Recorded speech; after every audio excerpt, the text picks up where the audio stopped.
할렐루야. 네, 아멘. 먼저 말씀을 시작하기 전에 감사의 마음을 좀 표현하고 말씀을 이제 나누려고 합니다.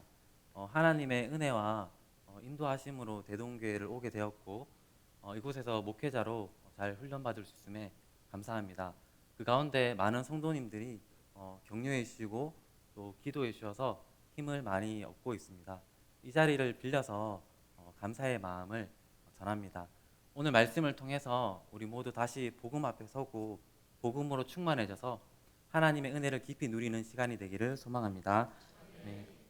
저희가 함께 읽은 이사야 61장 말씀은 선지자 이사야가 약 100년 뒤에 바벨론 포로로 끌려갈 이스라엘 백성들을 내다보면서 미래를 내다보면서 예언한 말씀입니다. 이스라엘 백성들은 예루살렘에 성전이 있는 한 우리는 결코 망하지 않을 것이다 라고 자신만만했지만 그 결과는 처참한 패배였습니다.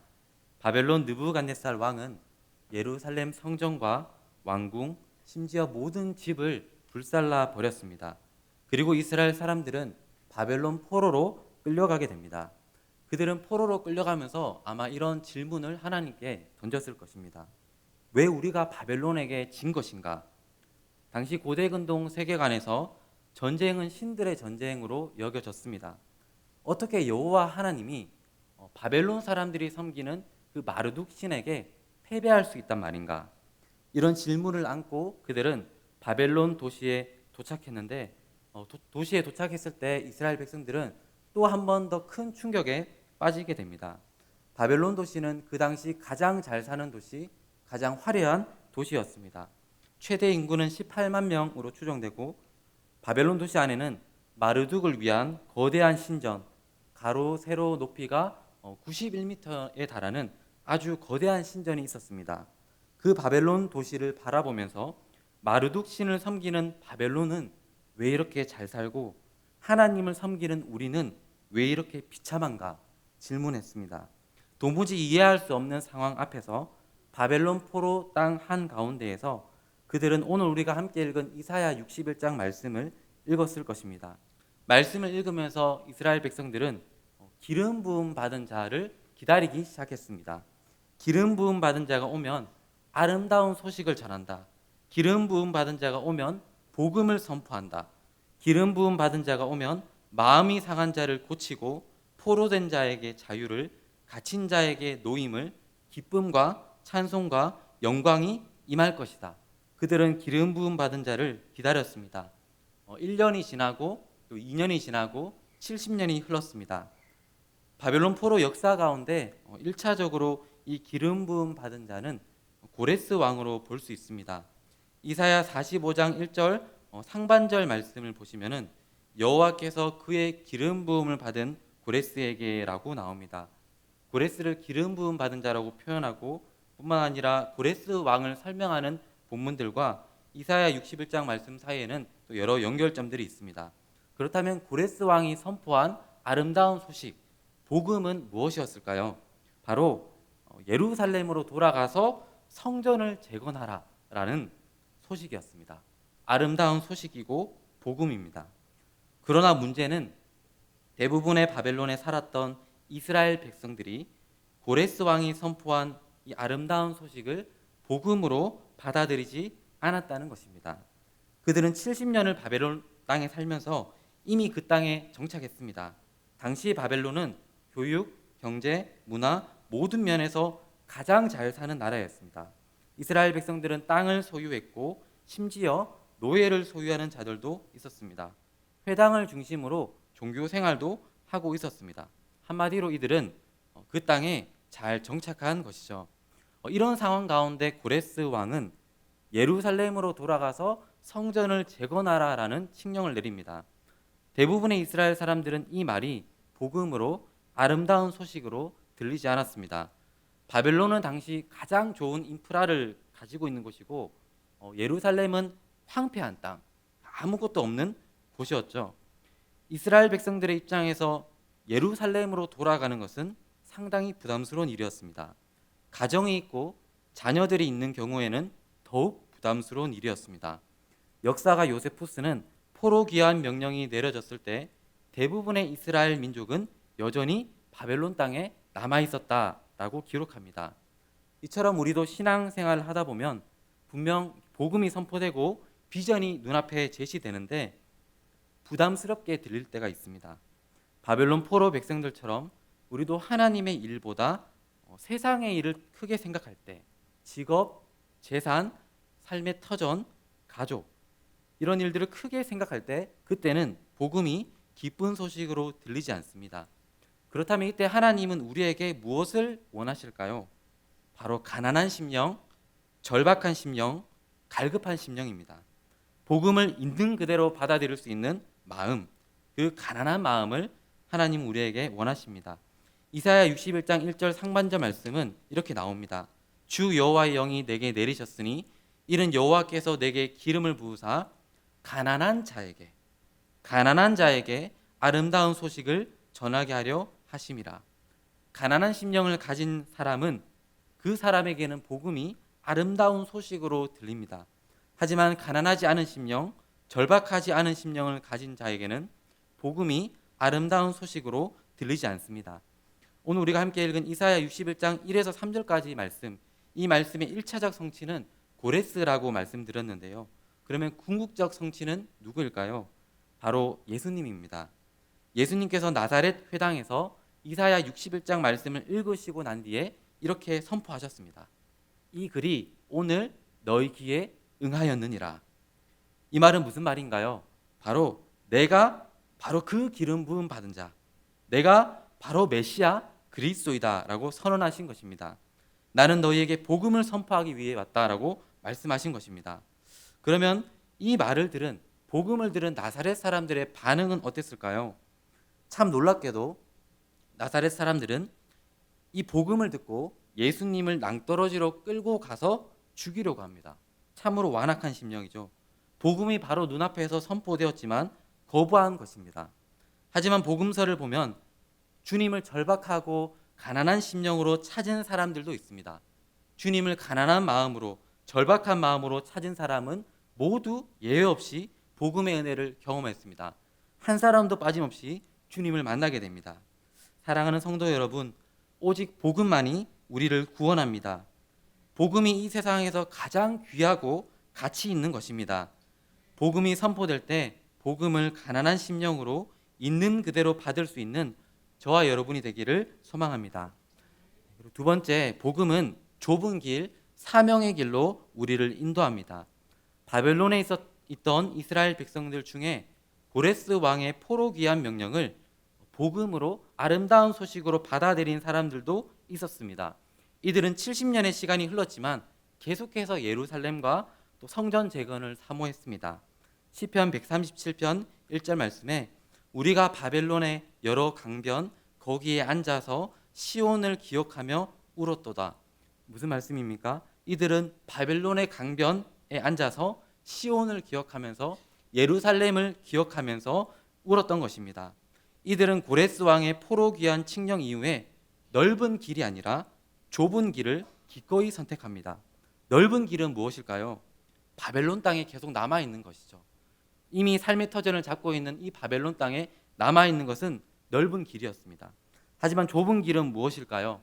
70년간 자리 잡은 삶의 터전을 포기하고 예루살렘까지 약 1400km의 거리를 걸어가는 것, 황폐한 예루살렘 땅에서 아무것도 없는 예루살렘 땅에서 새롭게 삶을 시작하는 것, 이것이 좁은 길입니다. 바벨론 포로 백성들에게 복음은 기쁜 소식이었지만 그 복음은 그들을 좁은 길로 인도했습니다. 그리고 그들은 좁은 길을 기쁨으로 기꺼이 선택합니다. 이처럼 복음은 우리 또한 좁은 길로 인도합니다. 주님이 이렇게 말씀하셨죠. 좁은 문으로 들어가라. 좁은 길은 찾는 사람이 많지 않지만 생명의 길이다. 하지만 넓은 문, 넓은 길은 많은 사람들이 가지만 사망의 길이다 말씀하셨습니다.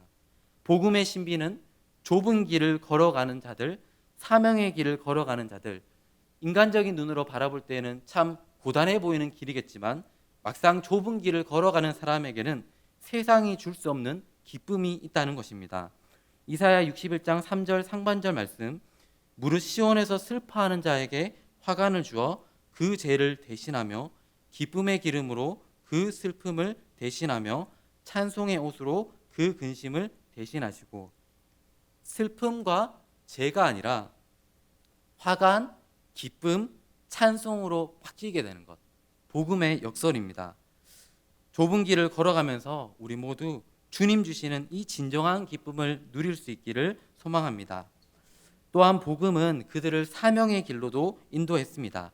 이사야 61장 4절 말씀 저희 함께 읽어보겠습니다. 그들은 오래 황폐하였던 곳을 다시 쌓을 것이며 옛부터 무너진 곳을 다시 일으킬 것이며 황폐한 성읍 곧 대대로 무너져 있던 것들을 중수할 것이며 아멘. 오래 황폐하였던 곳을 다시 쌓고 다시 일으키고 중수한다. 이 말씀을 읽으면서 바벨론 포로에 있었던 이스라엘 백성들 마음 안에 불이 타오르기 시작했습니다. 예루살렘에 다시 성전을 짓자, 다시 예루살렘을 재건하자. 바로 사명의 불이었습니다. 이처럼 복음은 우리를 사명의 길로 인도합니다. 사명이 무엇인가요? 황폐한 땅, 무너진 곳에 다시 하나님 나라를 세우는 것, 하나님의 통치가 임하게 하는 것, 이것이 사명입니다. 먼저 우리는 우리 마음에 하나님 나라가 임하기를 사모해야 합니다. 황폐한 우리 마음에 복음의 감격이 회복되도록 내 안에 다시 한번 하나님 나라가 세워지도록 기도해야 합니다. 또한 우리는 우리 가정과 교회에 하나님 나라가 임하기를 사모해야 합니다. 가정마다 하나님을 향한 참된 예배가 세워지고 우리 교회에서 드려지는 모든 예배 가운데 하나님이 임재하시고 하나님의 은혜가 강하게 나타나도록 기도해야 합니다. 또 우리는 우리가 살고 있는 대구 땅에 하나님 나라가 임하기를 사모해야 합니다. 황폐한 대구 땅에 다시 한번 복음의 역사가 강하게 나타나도록 기도해야 합니다. 우리 믿음의 선조들은 대구 땅에 하나님 나라를 세우기 위해 노력했습니다. 지금으로부터 약 120년 전 미국 북장로교 존슨 선교사님은 1899년 대구 약전 골목에 제중원이라는 병원을 세웠습니다. 황폐한 대구 땅에 하나님 나라가 세워지기를 사모하는 마음으로 병원을 세웠습니다. 많은 병자들을 고쳤습니다. 그리고 몸의 병만 고친 것이 아니라 1921년에는 병원 전도회를 만들어 일제의 종교 탄압을 받으면서도 147개 교회를 개척합니다. 120년 전 이 일이 가능했다면 지금도 충분히 가능하지 않을까요? 우리가 복음에 사로잡히고 우리 안에 하나님 나라를 세우려는 사명의 불이 붙어 있다면 오늘날에도 우리를 통해 하나님 나라 역사가 나타날 줄 믿습니다. 또한 복음이 우리 삶의 역사에서 우리가 가는 곳마다 하나님 나라가 세워지기를 소망합니다. 세 번째, 복음은 하나님의 일하심을 믿는 것입니다. 우리가 하나님 나라를 세우기 위해서 애쓰다 보면, 노력하다 보면은 우리는 종종 장애물을 만나게 됩니다. 첫 번째는 사단이 있겠죠. 우리가 하나님 나라를 세우는 것을 너무나 싫어합니다. 그래서 사단은 우리가 하나님 나라를 세우기 위해 애를 쓸 때 방해합니다. 그리고 나 자신이 장애물이 될 수 있습니다. 내 안에 있는 죄와 내 안에 있는 욕심이 장애물이 되기도 합니다. 다른 사람들이 장애물이 되기도 합니다. 포로 기한에서 예루살렘을 재건하려고 했던 이스라엘 백성들도 장애물을 만났습니다. 그들은 성전을 짓기 위해서 노력했습니다. 하지만 주변 사람들이 그 성전 재건을 방해했습니다. 시간이 지나서 수리아와 베니게, 암몬, 사마리아의 총독들이 페르시아 왕 아닥사스다에게 편지를 보냅니다. 왕이시여 성전 재건을 멈출 수 있도록 칙령을 내려주십시오. 그리고 아닥사스다 왕은 성전 건축을 멈추라라는 칙령을 내립니다. 당시의 왕이 성전 건축을 멈추라라는 칙령을 내렸다는 것은 이제 성전 재건을 다시 한다는 것은 거의 불가능에 가깝다라는 이야기입니다. 그리고 실제로 성전 건축은 15년 정도 중단되었습니다. 성전 건축이 중단되었을 때 이스라엘 백성들의 마음은 어땠을까요? 한마디로 절망이라고 말할 수 있습니다. 그들은 모든 것을 포기하고 바벨론에서 예루살렘까지 왔는데 성전을 짓기 위해서 예루살렘을 재건하기 위해서 다시 돌아왔는데 성전 건축이 중단된 것입니다. 우리도 이와 같은 일들을 종종 경험합니다. 하나님 나라를 세우기 위해 헌신하는데, 주님 닮기 위해서, 예수님 더 닮기 위해서 몸부림치는데, 직장 생활하면서 하나님 나라를 재건하기 위해서 애를 쓰는데, 가정에서 자녀 양육하고 가정을 돌보면서 하나님 나라를 세우기 위해서 애를 쓰는데 마음처럼 잘 되지 않는 경우가 많이 있습니다. 저도 개인적으로 주님 닮기 위해서 몸부림치지만 잘 되지 않을 때가 참 많이 있습니다. 이런 우리에게 하나님 오늘 놀라운 약속의 말씀을 하나 주십니다.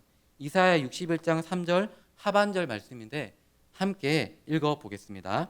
그들이 의의 나무 곧 여호와께서 심으신 그 영광을 나타낼 자라 일컬음을 받게 하려 하심이라. 아멘. 무슨 말씀인가요? 여호와 하나님께서 자기 백성을 의의 나무로 하나님의 영광을 나타낼 자로 일컬음 받게 하겠다라고 말씀합니다. 그런데 여기에서 일컬음을 받게 한다라는 동사에 아주 중요한 문법적 의미가 담겨져 있습니다. 일컬음을 받는다라는 것은 단순히 우리가 그런 존재, 의의 나무, 여호와의 영광을 나타내는 자로 칭해지는 것, 일컬음 받는다라고 끝나는 것이 아니라 하나님께서 내 백성을 의의 나무로 영광을 나타낼 자로 만들어 가실 거라는 그 행동의 의미가 포함되어 있습니다. 우리는 하나님 나라를 재건하기 위해 노력하다가 잘 안 되면 포기할 수 있습니다. 낙심할 수 있습니다. 하지만 하나님은 우리를 결코 포기하지 않습니다. 우리를 의의 나무, 하나님의 영광을 나타낼 자로 만들어 가십니다. 하나님은 끝까지 일하시고 끝까지 세워 가십니다. 나 자신을, 또 가정을, 교회를, 이 땅을 세워 가십니다. 그리고 우리는 그 하나님의 일하심에 동참하는 것입니다. 주도권은 하나님께 있고 우리는 그 일에 동참하는 것입니다. 그리고 우리가 하나님 나라를 세우기 위해 동참하는 노력들, 우리가 순종하는 모든 노력들은 참으로 귀하다라고 할 수 있습니다. 하지만 하나님 앞에 섰을 때 우리가 아무리 위대한 일을 한다고 하더라도 하나님 앞에서는 참으로 작은 일이고 미약한 일입니다. 그런데 우리가 나중에 부활해서 새하늘과 새 땅에서 영원히 살게 될 때 우리는 깜짝 놀라게 될 것입니다.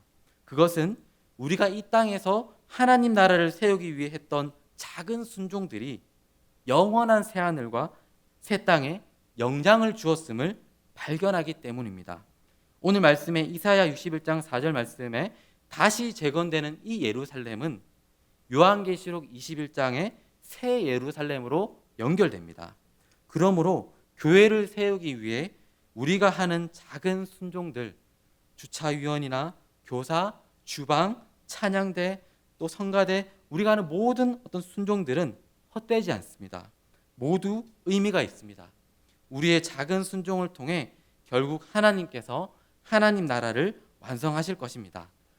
사랑하는 성도 여러분, 우리 모두 복음으로 충만해서 가난한 심령, 절박한 심령으로 복음을 받고 좁은 길, 사명의 길을 기쁨으로 걸어가면서 하나님의 놀라운 역사를 경험하며 살기를 소망합니다. 아멘. 기도하겠습니다.